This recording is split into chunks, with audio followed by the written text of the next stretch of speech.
Okay, James Hood Guitar Repair here, coming back at you. We are the exclusive repair shop for Buffalo Brothers Guitars in Carlsbad, California.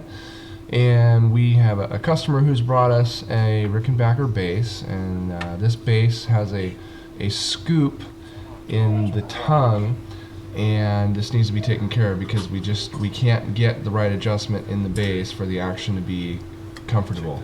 As a lot of Rickenbacker players know, Ricky basses prefer playing with a little more straight neck opposed to having, say, relief that you'd put into like a Fender and any other bass that you would see out there. Rickies are a very unique bass. Right now I'm finding a good balance in the neck because what we're going to be doing is blocking out this entire fretboard with leveling blocks that are radiused.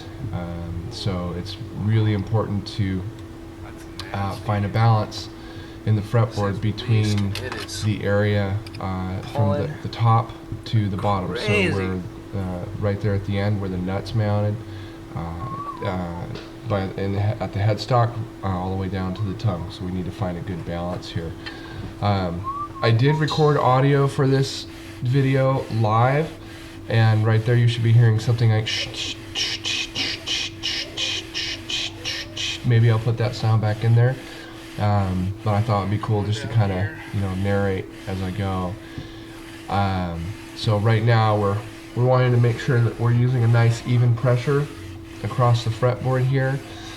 I'm removing the finish at this point. There's some more sanding noises. I love Foley. If any of you have ever watched or listened to Garrison Keillor, Prairie Home Companion, there's a lot of Foley in that radio show. So this is good. Nice slow strokes. I work this hard right here, but then as I push up, I kind of loosen out. Want to be nice and even here. On my pressure on the block. Try not to let the block twist.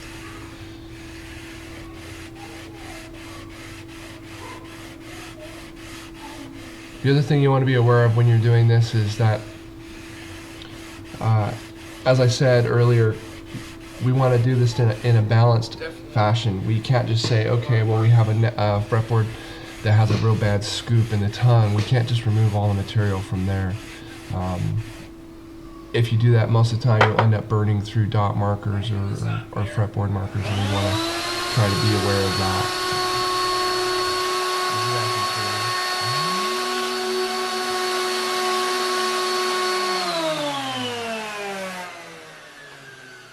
I try to stay as clean as I can while I work. Sometimes it's just not possible. Something about I haven't eaten lunch yet. So I'm checking to see where I'm at.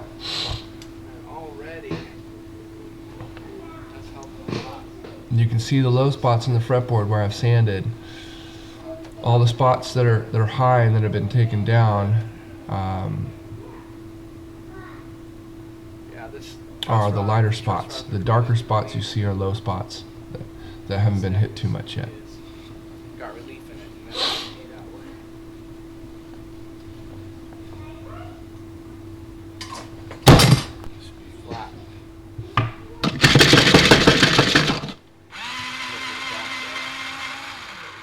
Let's keep going on this right here. I'm talking about. I want to be aware of these Inlay markers, these dot markers. I don't want to sand through them. No. Sorry, you can't see my face here. I really wanted you to see the process and what's involved here. We may have to pull them out and deepen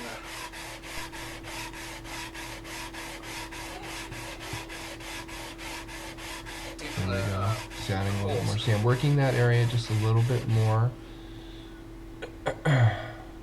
And then what I'll do is I'll feather it out up towards the top. I'll work my way up. Yep, there we go. And again, we're in James Hood Guitar, So get a good pile of the exclusive guitar repair shop for Buffalo Brothers Check it again. guitars. We have about 50 new repairs that come in per month, and our backlog can be anywhere between 50 and 60. We're always receiving applications. There's a lot of people that want to come work for us, but it's very difficult to find guys that are really skilled and know how to do this kind of stuff and really kind of can see outside of the box when it comes to working on guitars.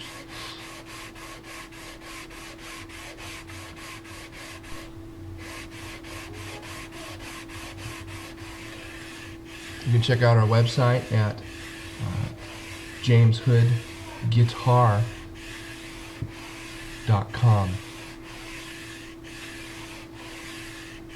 More sanding. I know it's kind of boring for some people, but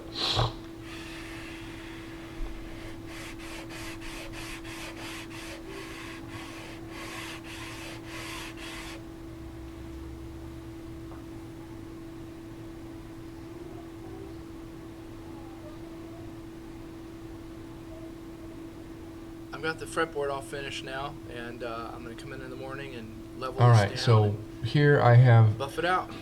Get it ready for the frets. finished So the board. So I got to a point. I didn't show you, but I got to a point where I was very happy with the material that we had removed from the fretboard. We had a nice flat fretboard after this, and this is after I had refinished the fretboard, and now we're leveling the finish, and we're wanting to be nice and even in these strokes.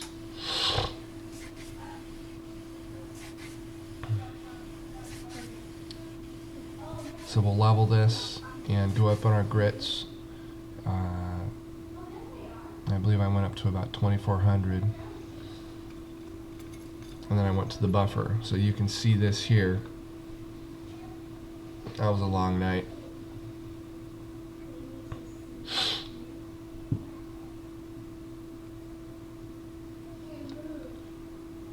Yeah, I did a lot of self video here, so, but yeah, I'm a little goofy sometimes. So you can see that the board's sanded. It's got a nice satin look to it at the last frame, but now this is after it's been buffed. You can see that brought the gloss back into it. Beautiful grain in that wood.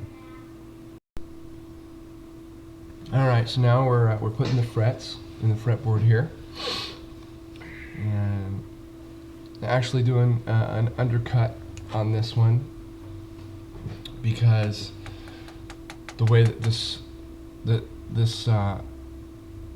fretboard was, the way that the frets were installed was they had undercut the tangs so that the tang wasn't coming all the way out to the edge of the fretboard. So I wanted the tang to be just on the inside of the edge of the fretboard so that we could fill the outside edge of the fretboard with a colored filler.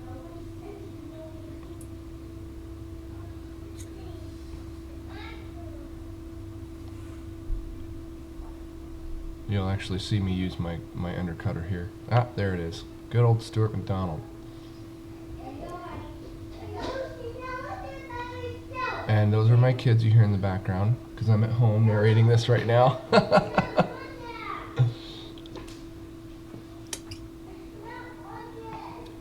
You need to share.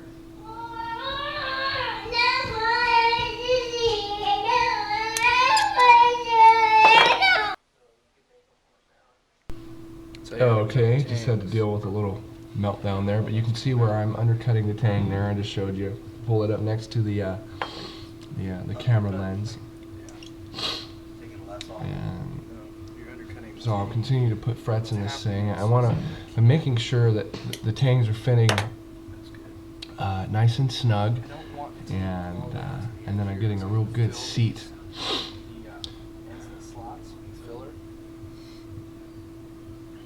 It's important. A lot of people think that you can just install frets in any fretboard, and you can. But if your substrate is not radius properly and not level, you're going to have to level a whole lot more than opposed to if your substrate is, and what I mean by substrate is the fretboard. If you've got a good level radius continuous fretboard, and you can get your frets seated well, you're going to have a real nice fret job.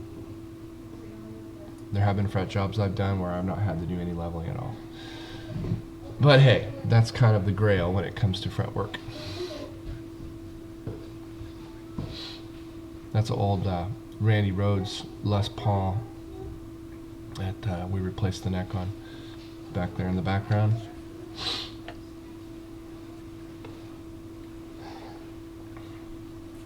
There's another view.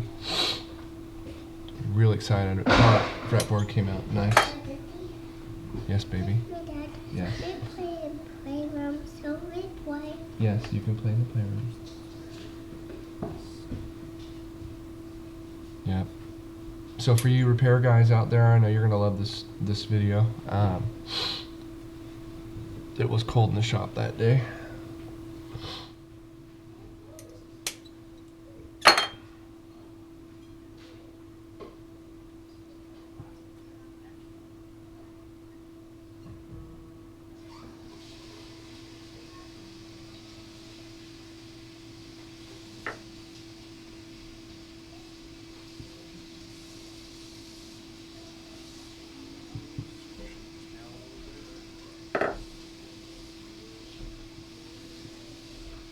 Right there, I just want a little tighter fit on that fret tang that I'm putting in there. I used a Stuart McDonald tang expander. Not too much though. Sometimes I'll press frets in, but other times you're gonna want to hammer them in. It just kind of depends on the wood that you're going into.